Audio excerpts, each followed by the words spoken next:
All right. We're back again. What movie did we watch this time? In the Mouth of Madness. Yeah.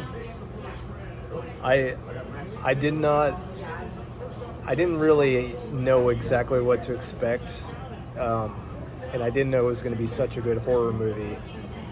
I know everybody in October gets into like, oh, we're going to do our horror movies all month, but I think this is one of the best horror movies I've ever seen. I love this movie. Yes, it was really good. It's one of the, I like this a lot more than quite a few of John Carpenter's movies. Like, honestly, liked it better than Halloween. Yeah. Yeah. Yeah. Yeah. I thought it was done way better. It was creepy. Had some weird shit in it. Cheers to, I mean, John Carpenter, legend. Absolutely. Yeah. Move on. Yeah. Every time it gets you. Have you seen the new one? So, No, because it costs $30. I know, I'm not paying fucking $30. Sam Neill. Okay. Yeah. I You can't. get to hear about people bitch about Disney Plus. There we go. Sam Neill, a little bit of Charlton Heston. Oh yeah, Charlton Heston. If you're into Ghostbusters, Vigo's in this, which took me by surprise. I didn't know thought when that he was said awesome. that. I was like, Viggo Mortensen. Vigo the Carpathian. Yeah. Yeah, he was the main villain in Ghostbusters 2. Okay. Came out of a painting. Yeah. Yeah, trying to be reincarnated in a baby. I guess I need to watch that. I have the Ghostbusters 1 and 2 combo that Dave loaned me, and I was like, Dave, I'm never gonna get around to watching the second one. You just want to take it this back? And he's like, no, just keep it. Just keep it. So I do have it. Good somewhere. friend. Yeah. Just he didn't want the clutter, so he just told me to keep Ghostbusters 1 and 2. He needed more room for his water. Yeah. Anyway, this movie feels, it actually has got a strong Clive Barker feel to it. Yeah, I felt the same way. And I was watching Hellraiser 2 with this stream. Like Twitch has these watch parties now. Yeah. And there was like a couple hundred people in there, and then the guy I was watching the movie, he was saying that one of the monsters, the thing that kind of comes out and attacks them in Hellraiser 2, was basically Clive Barker's homage to In the Mouth of Madness. It was basically the same monster. It looked very similar. Really? I thought Hellraiser 2 came out before that.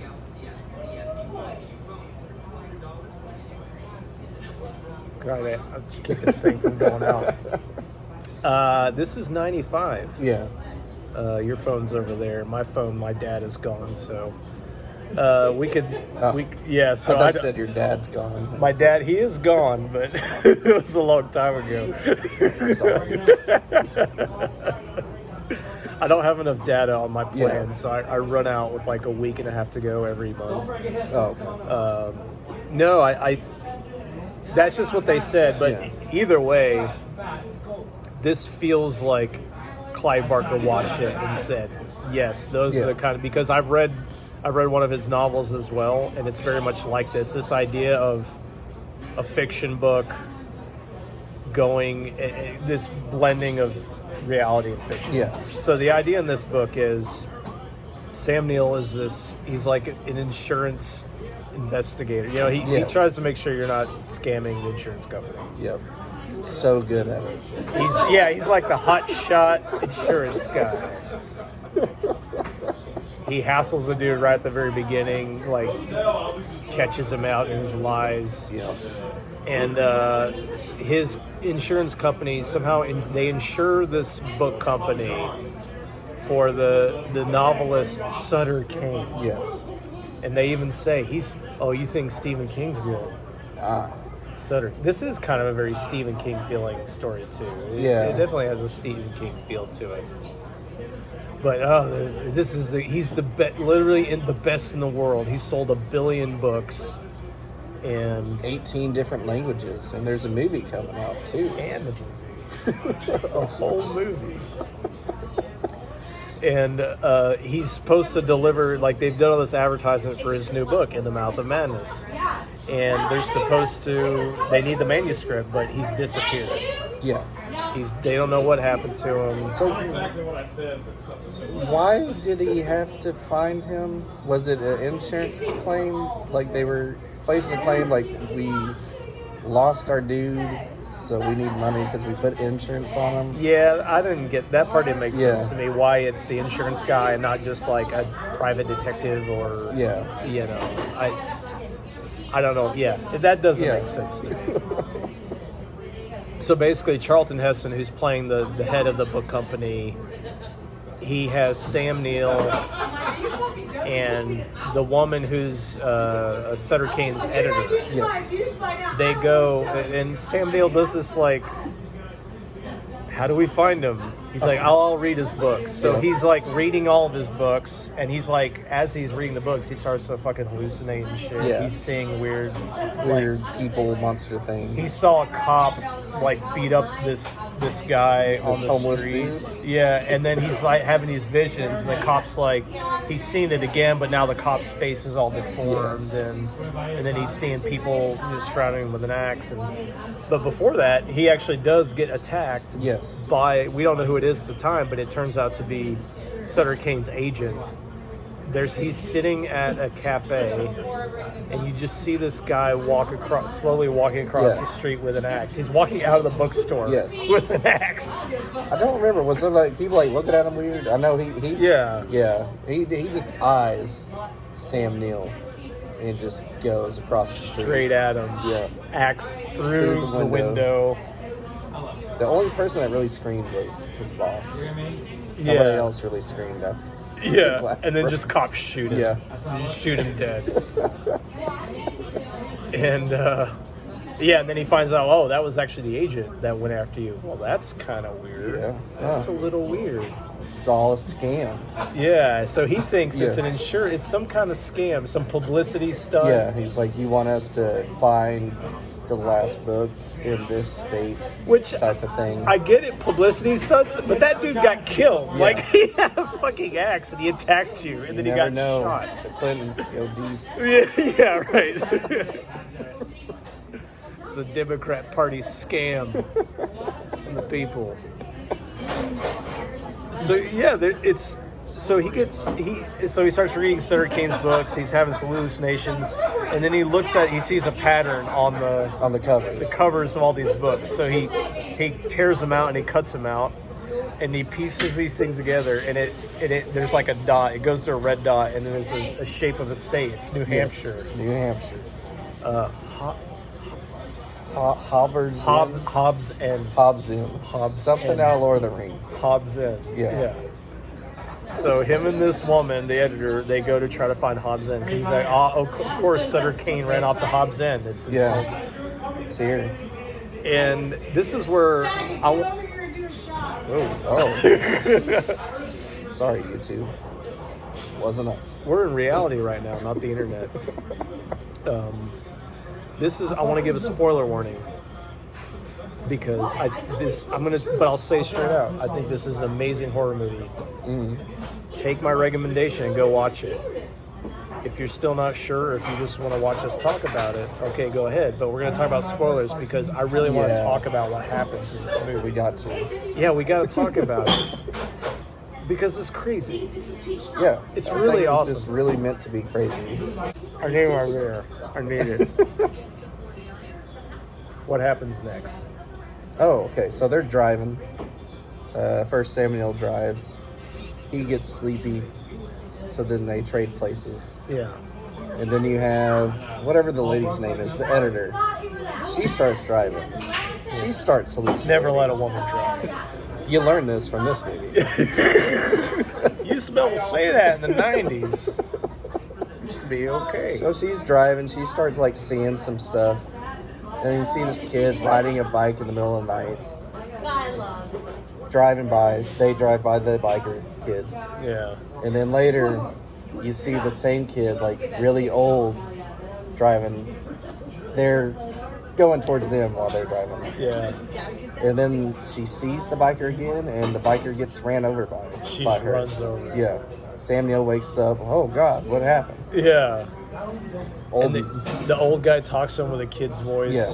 He says some creepy shit. it's like I can see you or something. Yeah, and so Yeah. this lady's she's freaking out a lot. Like, we don't know. I mean, obviously she ran over the kid, but the thing is, immediately the kid just sort of jumps up on the bike and then rides away. Rides away. And And I think says- Sam Neill says something. He's like, "Let's get out here before he gets our plates or something." I could have swore he Did said something like that. I missed that, but yeah. But this woman's like freaking out a lot. So she's driving, and then she starts to fucking see shit. She's like, Yeah. like she looks out the door, and there's like the sky is Oh, underneath yeah. the car. That was. I like was that. after or before she ran the kid over? That was after. Okay. Because it goes through this hallucinatory, like she's in a tunnel. Yeah. There's like the sky, everything's really, and then suddenly they're at Hobbs End. Yeah. She was allowed to continue to drive after running over a dude. He went right back to sleep. Yeah. He did not care. Like, he was fine, I guess. Bike was okay. Kid was okay. We're good here. Yeah. So they get to this town, and it's mostly empty until they see this dog running down the street that's being chased by all these children with like Yeah. Weird stuff on their face. weird growths on their faces. Yeah, sores and cuts or whatever. And they're just like, they don't really say. They just like, Huh. oh, okay, All right. weird. Yep. They check into the hotel. Yeah, just I wouldn't say creepy, but it's a hotel you would expect an author would go and hide away. Like to a write bed his and book. breakfast kind of thing. Yeah. But the painting keeps changing. Yes. There's two figures that look like our two Yes. characters, and they keep changing position. Mhm. And then at one point, the woman's got fucking tentacle hands Yes. and like a fucking Weird, Cthulhu messed up face. Yeah. This movie, it's like you when you talk about, it's very Lovecraftian. It's very Clive Barker, to where it's a thing where what's real, what isn't real, you're not really sure. So they're trying to figure out what's going on, and then she starts to say, okay, this is like what's happening in the book. This is the book. Oh, did we go at the beginning of it when we get introduced to Sam Neill? He gets into the insane asylum. Oh yeah, Oh, we completely missed. skipped Yeah, it. skip that whole thing. Yeah, at the beginning, he is in an insane asylum. Yes. Yeah. Yeah. Sam Neill gets brought into insane asylum.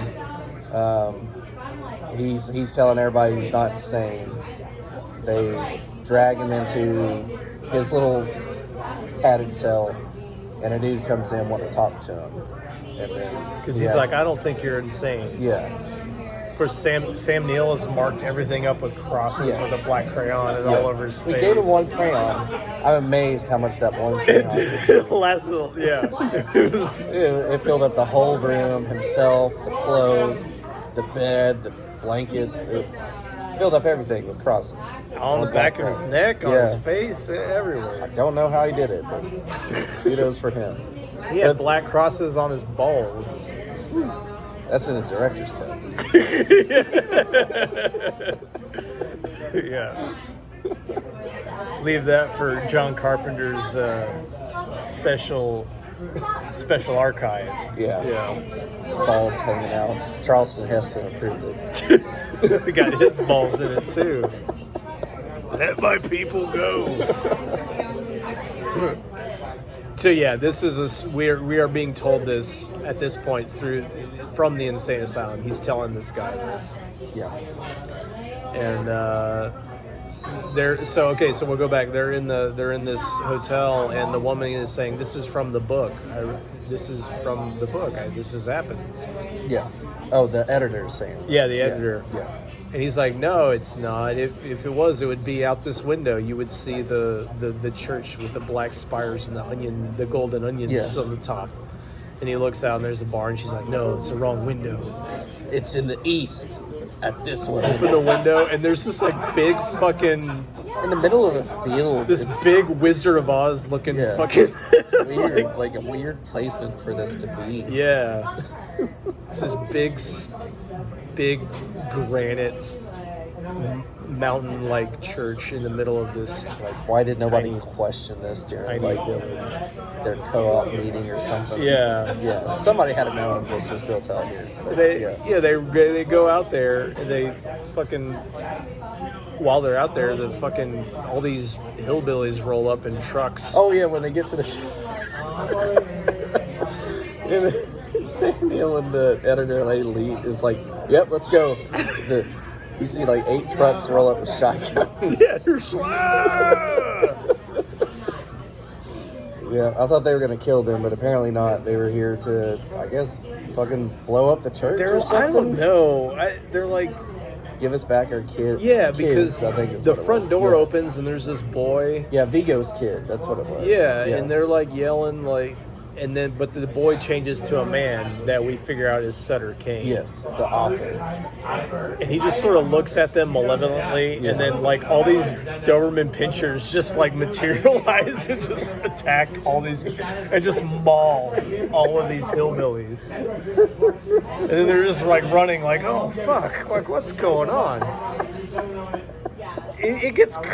We can't describe the whole thing. Like, you have to see it. Yeah, they get separated. Like, she goes back. Okay, so yeah, they go back to the hotel, and you see Sam Neill talking to the old lady. Yeah, I think that's she's when got her naked husband chained to her ankles. Yes. Oh yeah, Sam Neill hotboxes like clove cigarettes throughout this whole movie.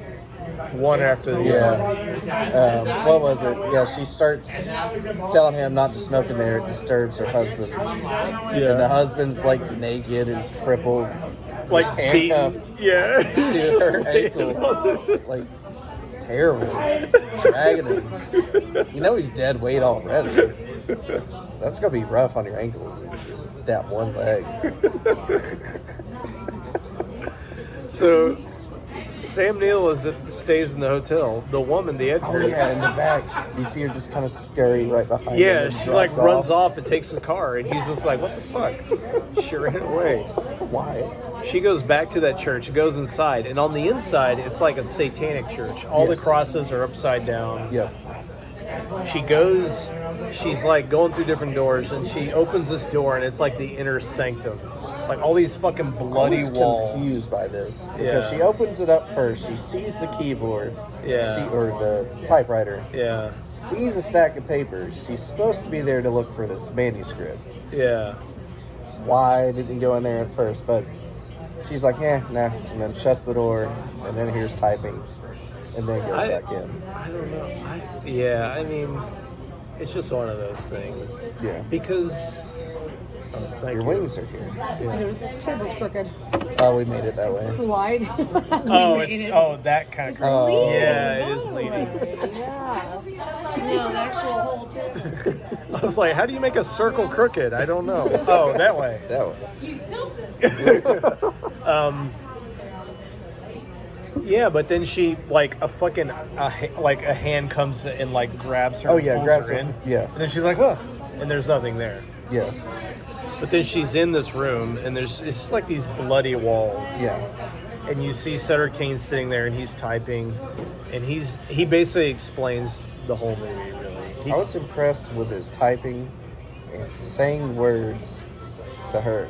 Saying words while typing. Yes, like he is having a conversation, but typing up a story. I've never tried to type and say something else. Yeah. Well, he does become God. Become, or has he been God? No, he became. So the idea of this movie, well, this is the first reveal. Yeah. It's not the ultimate one. Yeah. The first reveal is that, okay, his books have been read so much that he has basically become God. People believe in his work so much that he now has been shown from like these demonic entities. Yeah, very like H.P. Lovecraft shit. Yeah, these things have shown him. It doesn't really explain what they are, but now he controls reality. His new book is reality, and he makes her read it. He like fucking grabs her and sticks her face onto the book, and just like it just like, absorbs just like that. She absorbs the whole book, and it's like another trippy kind of thing that happens. And he basically and then we cut. It's like she's with Sam Neill. Yes. And there's like fucking tentacles. Yeah, the tentacles. Tentacles happening. It's like hentai everywhere. Yeah, she's got tentacles. It turns out, I really like the effect, even though like it was like a miniature of the old lady with the tentacles cutting off the husband's arm that she handcuffed to herself. He goes and finds that, and the old lady's got like tentacles coming out of her, and she's chopping with it. That was one of my favorite effects. It's a lot creepier. Like that stuff is a lot creepier to me than a lot of the CGI stuff. It's just awesome. Oh no, always. Listen, I really wish Hollywood, if Hollywood survives COVID, I would love for Hollywood to embrace practical effects again. Yeah. I know it's more expensive and time consuming. So worth it. But what if they could mix in CGI in a certain, like enhance it with CGI maybe, but stop motion and practical effects? Yeah. They're still better. They'll always be better. Yep. I don't care what you tell me. I don't care how awesome Gollum looks. I'm just telling you, practical effects are better. Yeah. And we see a lot of monsters.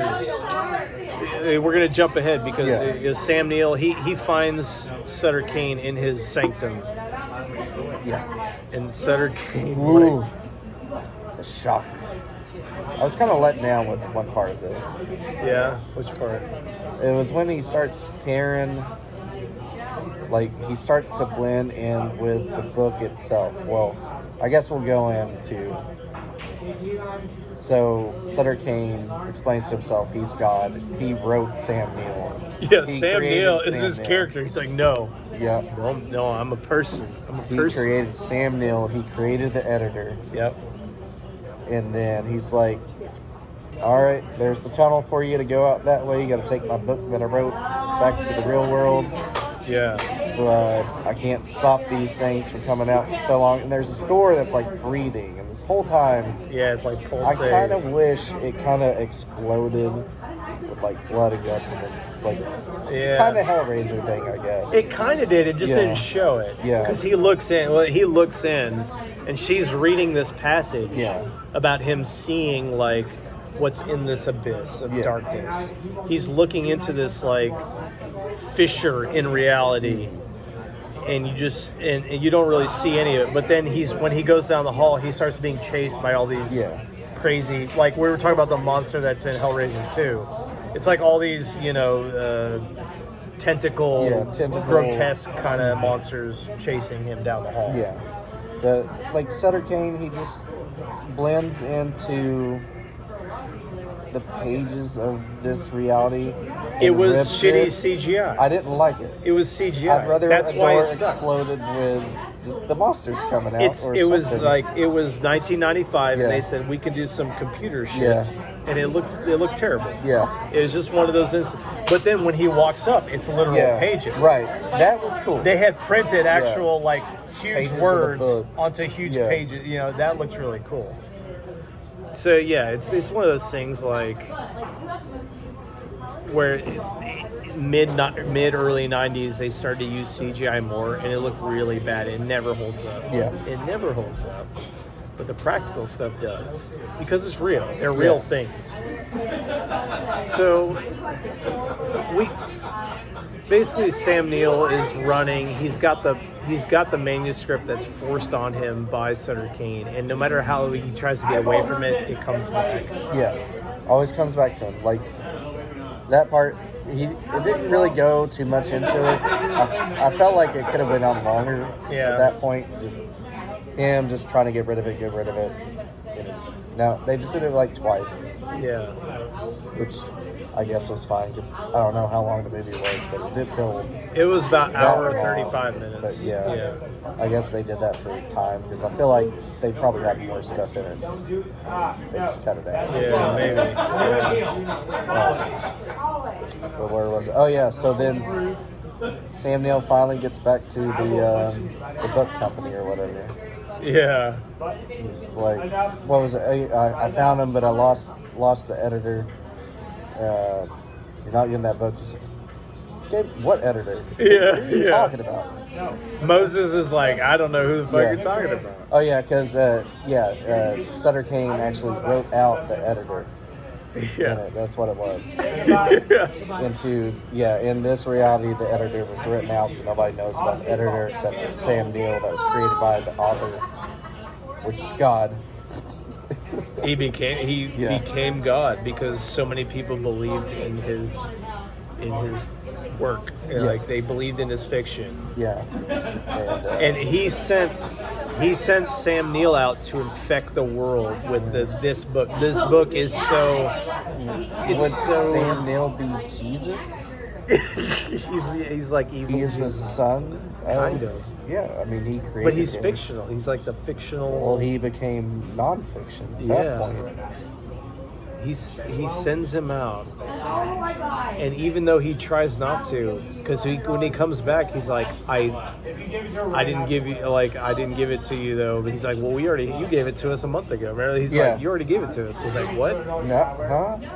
He had no idea. It's like, yeah, it's been sitting in our warehouse. And for the like 7 movie's months. coming out next week. Yeah, that's weird to me. How is the movie coming out before the book?